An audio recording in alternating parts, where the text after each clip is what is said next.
Welcome back to the Fish Files. We are going into the world of guppies. We have guppies galore here on front of the table, and I'm going to go through what kind of guppies you can find in your pet store. All kinds of different variations out there. But we're going to talk about why there's so many variations. We're going to go over the most common variations here in the show right now. But before I do that, I want to talk about the history of the guppy. Even though my producer goes, no, don't do that, it's not good for search engine optimization. Guppy, where did it get its name? There is a naturalist who was the Trinidad governor from Britain, and his name was Robert John Lechmere Guppy. There was a fish that was discovered by a guy named De Filippi, a naturalist friend of his, but it didn't have a name yet. He took the fish that was native to his place he was governing, Trinidad, and he sent it over to his friend at the Zoological Society in London. We learned from the naturalist Heiko Blair when he was here on the program a few episodes ago. When you name a fish, you have to present it to one of the known scientific stations, such as the Smithsonian Station, the Baltimore Aquarium, which is the National Aquarium for the United States, or if you're in England, you send it to the Zoological Society, and that's where Robert John Lechmere Guppy sent his specimen. And in honor of him, the Zoological Society named the fish Guppy.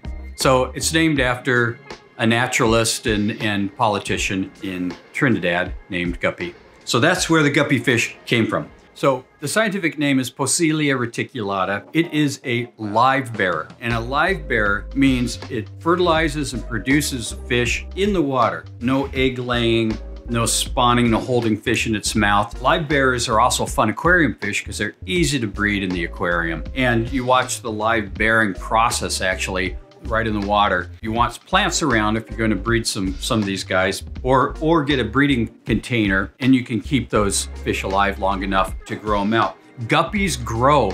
The males will grow to their full size in only 7 weeks. Females take about 2.5 months to grow to full size. And then they'll start producing offspring in about 6 months. Another interesting point about guppies is that they have 23 chromosomes plus the Y chromosome, just like humans. So, humans have 23 chromosomes, and if you're a male, you have a Y. If you're a female, you have 2 X's. I think I got that right. Didn't cross them. But in guppies, you can't. They just stay males and females. So let's go over the guppies. This is gonna be fun because there are so many of them. So let's start with the black Moscow guppy. This is a very pretty fish, and now that they're being bred in Sri Lanka, the price has gone way down. Guppies, originally, the best guppies are still bred in Thailand, Bangkok, Thailand, besides Great American breeders. But the really good guppy crosses first came to our trade from Thailand. But Sri Lanka are known for bigger bodies, smaller tails. The traditional guppy has a small body, I'm talking about males here, a small body with a big tail. Again, they're both very pretty, both have a lot of color. This one has, what you see here is Thai style body, a big tail with a small body, solid black. The female doesn't have that solid black color, but she's the one that really passes down the traits of the male. So if you want to breed black Moscow guppies, you need to either be very patient and pull as many solid blacks as you can out. In our trade, it's really hard to get some female guppies because the breeders really like to hold on to the female guppies and protect their breeding stock. So for instance, Dumble Ear Guppies, very, very difficult to find a female. Black Moscows, same thing, but once in a while you get lucky and a guy will sell them. So here we have a female black Moscow and a male black Moscow. By the way, all these fish that you're seeing here and on previous episodes are available on the link below, aquariumfishsale.com. Anyways, back to the show. And now we're going to step it down from the black Moscow guppy to the black phantom guppy. A black phantom guppy does not have a full body, but it has a little blue luminescence in its body, which makes it a very pretty fish. Female looks just like the female black Moscow.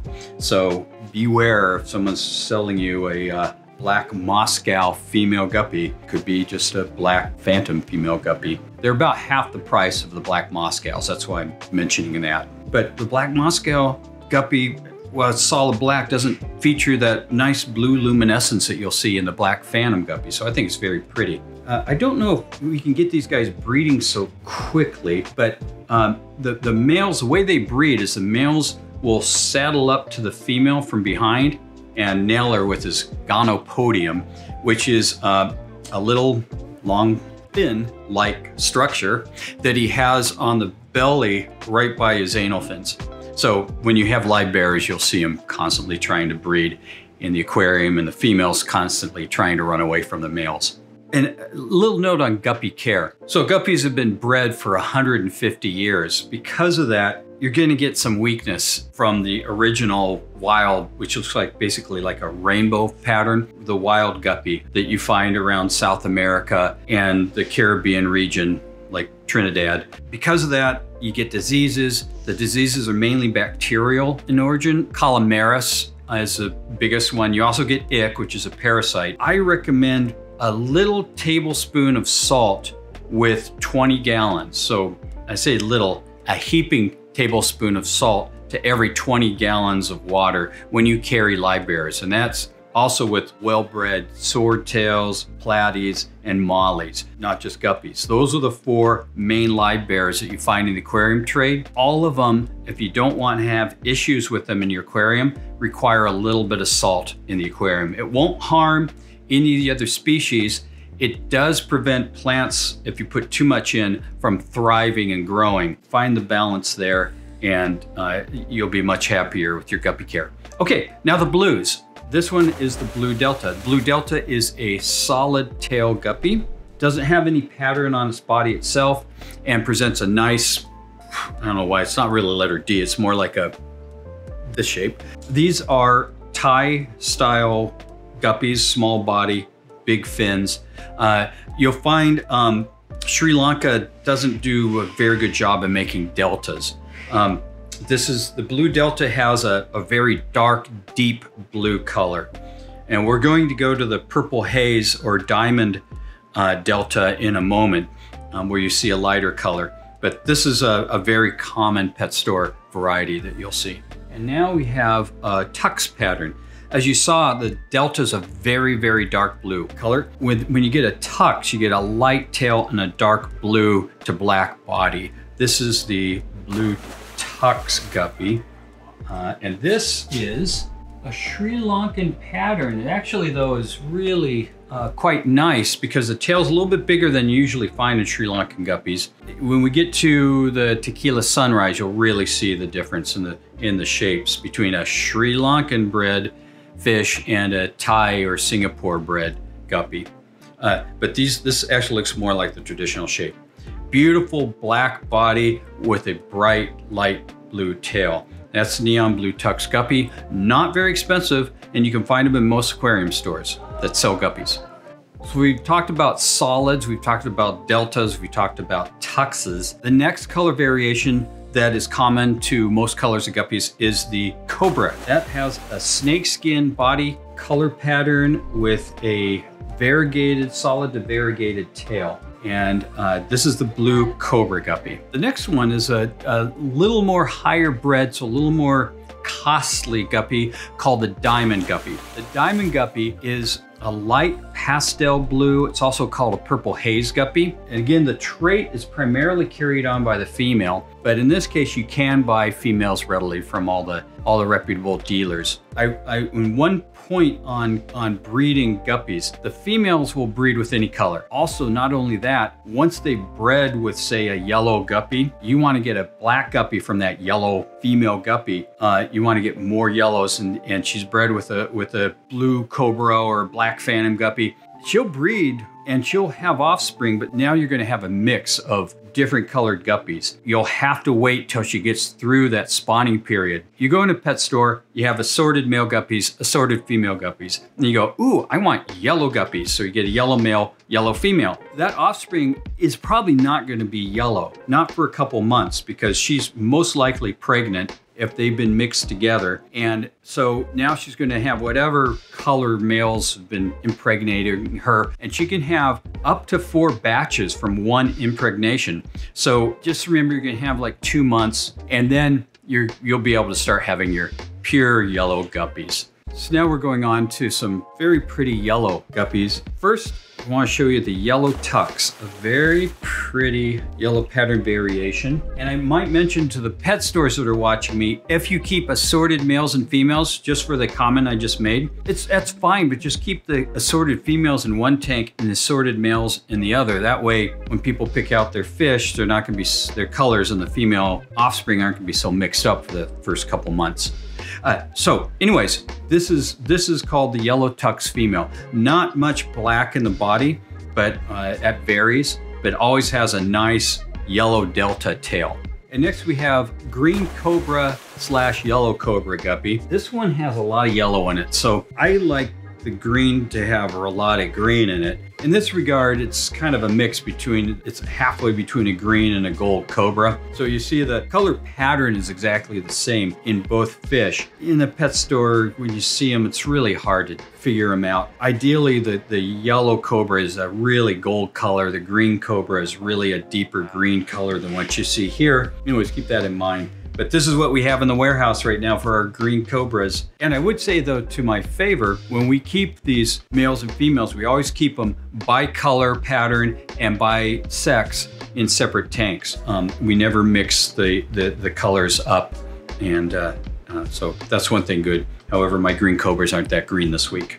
The next one's a really pretty fish called the Tequila Sunrise. After the tequila drink, it has a lot of oranges and yellows in it, but it also features the Sri Lankan body. So this is a really good example of the two basic body types of guppies. The Sri Lankan, which are also cheaper, and the Bangkok style. Bangkoks have the big tails, little skinny body. Sri Lankans, the males have a pretty good sized, colorful body with a nice sized tail, but nothing like the contrast of the Bangkok traditional style guppy.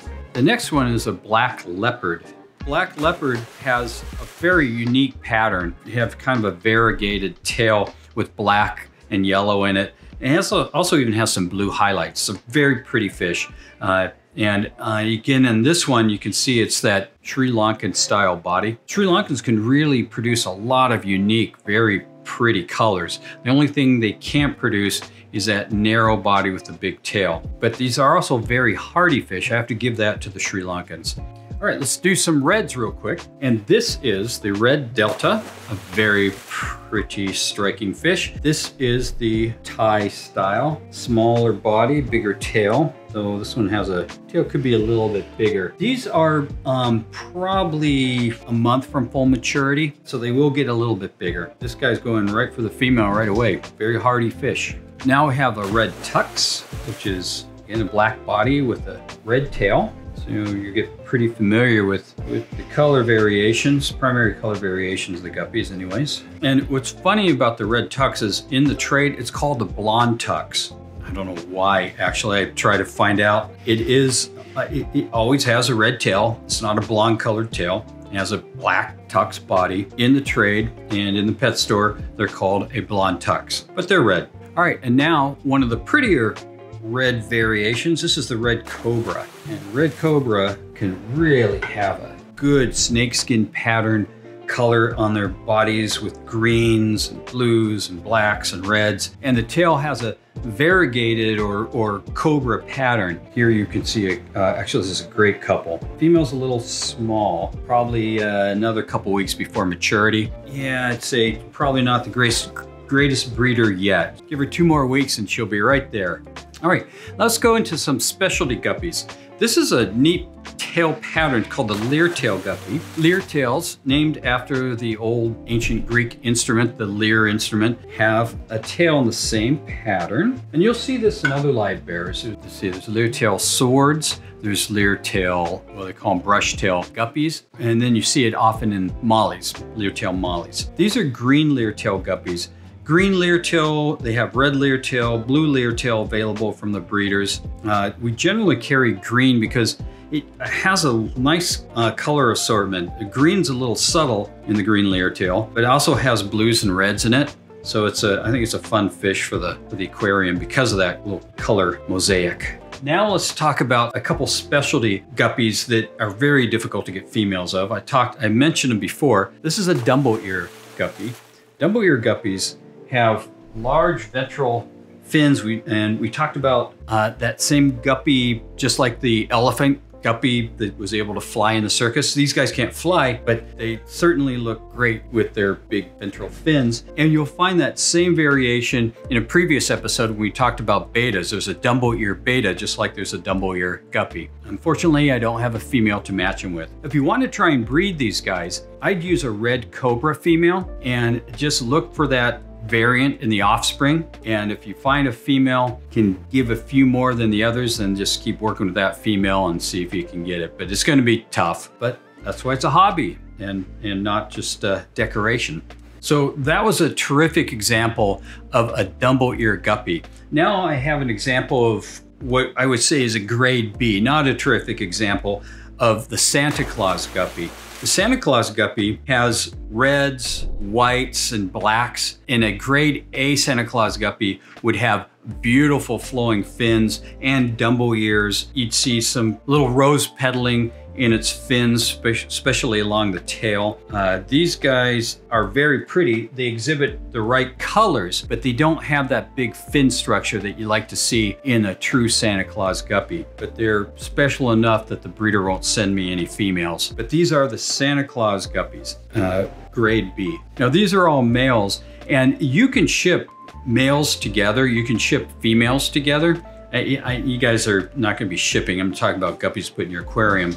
But just to let you know on the trade, that if you put males and females together in a big shipment, the males will tear each other's fins up. So they're not like betas, but when you put them too tight together, they get a bit competitive. But in the aquarium, there's enough room to swim around. You're not going to have any issues. And last and least in terms of size is the Endler. The Endler is a subspecies of guppies, and they are, again, found in the same places. They're more like a pygmy guppy, and I've spoken to other real ichthyologists, Heiko Blair being one of them, and they claim they're just that. They're like a toy dog. They're the same species, just because of the nature of where they developed, they're a smaller guppy. But they do have a different scientific name, but you can cross these with females. For that reason also, I want to mention that female Endlers are almost identical to female guppies. So when you get a female Endler and it looks just like a female guppy, don't be upset. Look for its absolute drab pattern. Female Endlers usually have just no color. For instance, I have a female Endler in our little nano tank display here with 3 sky blue Endlers, and they're chasing her like crazy. I have 2 Bengal tiger Endlers I brought with me today, and I also call them the Tiger King from that show everyone watched during the COVID crisis. So these are the King Tiger Endlers, or Tiger King Endlers, Bengal Tiger Endlers. Very pretty pattern, very similar to another Endler in the trade called the Green Cobra Endler. These guys will breed with green female guppies, and you might get some stunted guppies from that, and you can call them Endlers if you want. But the true female Endler will have no color. The only way to know if she's a green Cobra Endler or a red Cobra Endler or a red Endler is to know what the offspring look like that she provides. Thank you for watching the show, and thank you for those people that subscribed, and all those positive comments are awesome, and even the negative ones are helpful because it just means people are passionately involved in this hobby. What I'd also like to say is you can find these fish at aquariumfishsale.com, and also you can find most of these fish, and there's a link on the site for that one. Unfortunately, we can't put a link for every independent pet store out there, but most of your really good independent aquarium stores are going to have these fish. Skip the national chains. But the independent aquarium stores are going to have most of the fish that we went over today. And I would like to say also on that site, aquariumfishsale.com, in that link, it features Sarah products, and Sarah has a couple neat products. This one's neat. It's a little Artemia breeding kit, so you can grow your own Artemia. It comes with all the Artemia mix that you need to get it going, which is a terrific live food for all kinds of different species. And it's fun to watch them eat. Always fun to watch fish eat live food. And the other one I want to mention can kind of be a pain, but it is fun. It's a snail collector, a snail trap and it has little pegs. What I like about it is these can be adjusted to any size snail you want to try and catch. So you want to leave the big mystery snails out of the collection, and you want to just catch these nuisance little bladder snails. Just set the trap just the right size and put your little bait in there. So anyways, that's the Snail Collect. I thought those are two nifty products worth mentioning for the show. But anyways, if you don't have these and you don't have these fish, at least get an aquarium.